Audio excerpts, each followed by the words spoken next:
What's the scariest space fact / mystery in your opinion? A few people have said this, but just the size of space is creepy to me. That far away, but what almost depresses me more that unlike in Stargate I will never be able to travel to any of it. Would love to see what's out there. Here's one closer to home. The Kessler effect is the theory that a single destructive event in low Earth orbit could create a cascade where satellites break up into tiny fragments taking out other satellites, breaking up into smaller fragments and so on, until the Earth is completely surrounded by a massive cloud of tiny flying death shrapnel which would make leaving this planet almost impossible. If you look up how much space debris there is already up there, and how many satellites currently orbit, plus the continued growth of the commercial space industry, I think about it a lot. You should read 7Fs. It could get worse.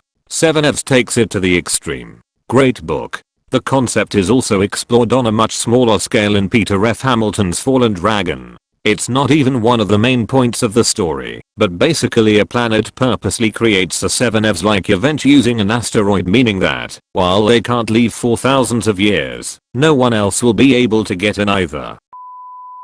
This visual that either shows how slow light speed is, or how vast space is, depending on which way you look at it. I've seen videos showing the scale of the universe before, but this one really hit home for some reason. The speed of light, the fastest speed possible, looks painfully slow when you look at it in the context of even a fraction of our solar system. We are stuck here, aren't we? Edit. This genuinely seems to trigger some people, so here's a warning. May cause existential dread. Some stars are even bigger than the distance between Mars and us. Imagine, it takes light some time to travel the object producing it. It's crazy. Even crazier is that the photons hitting Earth today are likely hundreds of thousands of years old. It takes them a very long time to make it out of the sun while bumping into shit. Vacuum decay is one of the scariest concepts to me. We don't know if it exists, and we won't know until it's too late. On the other hand, you'll never know. You'll just blink out of existence one day. So nothing to worry about. Either way, nothing really matters. Ever gone on a road trip and hit a patch where you're just driving for hours and you don't see anything exciting? I've experienced this in Australia, Canada, and USA, all very large countries. Imagine doing that for years traveling to another planet, only to find out that due to a small rounding error, your ship is 1/100th of a degree off, and your century is off course. Not scary exactly, more unfortunate, if anything, but we'll probably never be able to properly communicate with alien species. Given the amount of distance between the planets of our solar system, I'd assume the distance to other universes and galaxies is too far to think about right now. If we receive and send a message right now, by the time we hear a reply back, we would probably be a completely different government and societal system. We would just be constantly introducing ourselves. Voyager 1 will outlive planet Earth. Edit. Wow. Didn't expect this post would generate so much interest. Couple of clarifications. First, I was referring to Voyager 1 not 2, so fixed that. Which is not to say that Voyager 2 also won't also outlive planet Earth. Second, my source mentions that it is plausible to imagine that Voyager 1 will outlive our planet given how incomprehensibly vast space really is. You can watch the interesting and rather fun video here. Who knows how long that thing will last. Maybe it'll never be found and live for eons until its atoms begin to decay. My commander in Elite Dangerous is actually going to go check it out. You can actually find it roughly where it would be in the year 3306. Hit by one of these with very little warning, and if it was reasonably close, in universal terms anyway, could wipe us out rapidly or cause a ton of damage. Dark matter / dark energy. The fact that about 95% of the universe is made up of matter we can't see or detect is pretty unsettling to think about.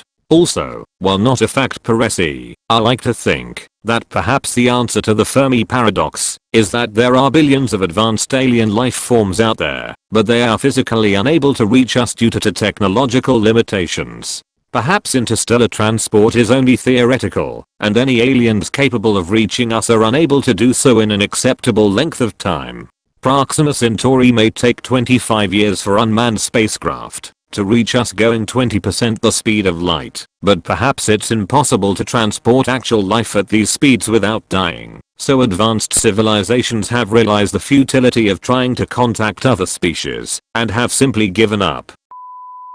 Rogue planets. Planets that do not follow any given orbit. They may have been in an orbit at one time, but now they refuse to play by the rules. They were most likely knocked out of their orbit by another body, and now they are set on doing the same. There's a strangely artistic movie called Melancholia that has such a planet. That part of it is astronomer here. Fun fact, back in the 90s searching for rogue planets was huge, because some wondered if dark matter could just be a bunch of rogue planets between the galaxies or similar. They were called machos.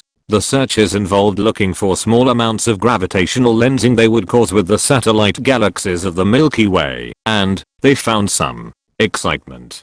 But then they never found anywhere near enough to explain the effects of dark matter that we see in the galaxy. As a result, we still don't know what dark matter is beyond a strange particle, but we do actually know the number of rogue planets out there surprisingly well. I can't accept the fact that there is no end in space. But if there is indeed an end, then what's beyond it? I'm stuck in absurdity. Edit. In the numerous answers I've received, the one that seems to come back the most is the universe is curved. You would end up back where you started. Seems fair enough. Then again, that wouldn't mean there is no limit. On the contrary, that would just mean we are trapped in, or on the surface of, a sphere, but there is still a limit to this sphere. So the question remains, what's beyond it? The Boots Void. An area of space where there should be 50,000 or so galaxies, compared to other areas of the same size, but there's only about 60. Could just be empty space for some unknown reason, or it could be an ever-expanding intergalactic empire using Dyson spheres. Also I think it appears to be growing, but that could just be galaxies moving away from the void. Edit. So it turns out it's 2000 and obviously it's not gonna be aliens, but the theory is still cool AF. If the Milky Way had been in the center of the Boots Void, we wouldn't have known there were other galaxies until the 1960s. Greg Aldering. Astronomer. Well, that's crazy.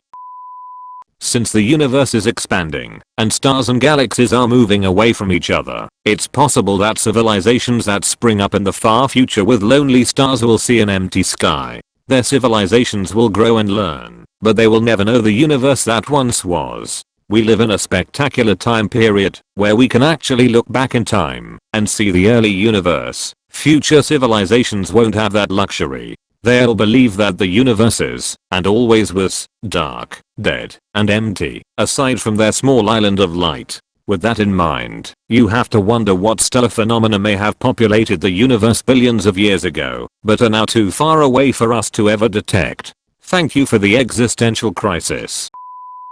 There is literally no end to the universe. No matter how long we study it, there will always be stuff that we will never know, just because of the vastness of space. There could also be multiple universes, which is unbelievable considering that we know so little about our own. What was before the Big Bang? I think it is just impossible for a human to comprehend pure nothing or infinity. I myself had a stroke at age 9 due to a ruptured vertebral artery and lost a third of my visual field. I can confirm that it is not black. A good analogy is it is like what you see behind your head. On the other hand, infinity is so large that if you spent your whole life writing a 1 then zeros on paper, that insane number would still be 0% of infinity. I just think there is no way to fully understand the universe and there never will be. This is why even ancient societies explain things with gods, because they didn't understand how the reality we live in started, and I don't think we ever will. Since time began at the Big Bang, the term before is meaningless. But before that, I hate the concept of time-space irrelevancy. Like sure, there technically wasn't, but there also technically was. Just because there was nothing for reference doesn't mean there was nothing. Somebody much smarter is bound to come around and correct me, but I've just accepted that time-space has no beginning. Astronomer here. There are a lot of things posted here that are not really likely to happen anytime soon, or affect your life on Earth much. So, if you want something to worry about, may I introduce you to the Carrington event of 1859.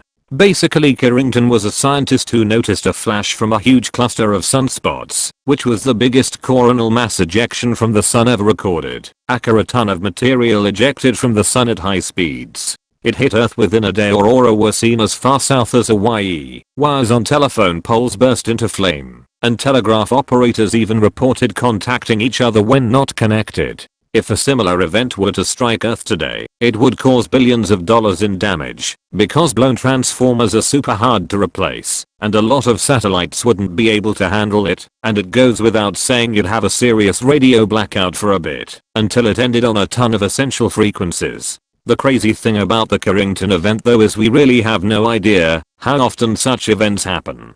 But we do know that in 2012 there was a Carrington level solar flare that barely missed Earth. Edit. For those making next in 2020 jokes, this is not super likely this year. We do know these biggest flares happen during solar maximum. The sun has an 11-year cycle of sunspots and the period with the most is solar maximum. We are just coming out of minimum, so the next maximum would be 2025 to 2026 or so. However, we really don't know how common these big flares are. Interestingly, data from other stars shows they seem to be much more common around other stars than our own, with huge implications for life in some cases. Edit 2. Apparently this was on a YouTube channel this week coincidentally. You don't need to be the 100th person chiming in to mention it. The Great Attractor is kinda ominous. There's an exoplanet with wind that's many times the speed of sound, and that rains glass. Another exoplanet that has spent time inside its star. There's a sort of fear that we aren't alone in the universe. Chances are anything we meet won't have remotely similar emotional spectrums that we have. Then there's a horrifying notion that we are alone in that infinite blackness. That we are just a fluke of chemistry that will probably never happen again. Edit. More people have died on Earth than have died on the sun.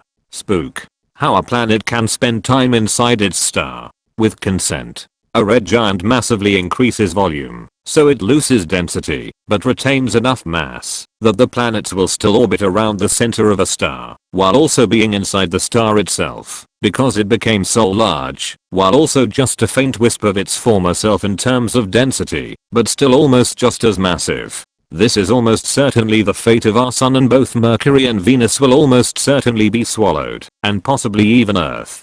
The orbit of these planets will quickly decay due to the extra resistance from being in the star, but they'll still exist for some time.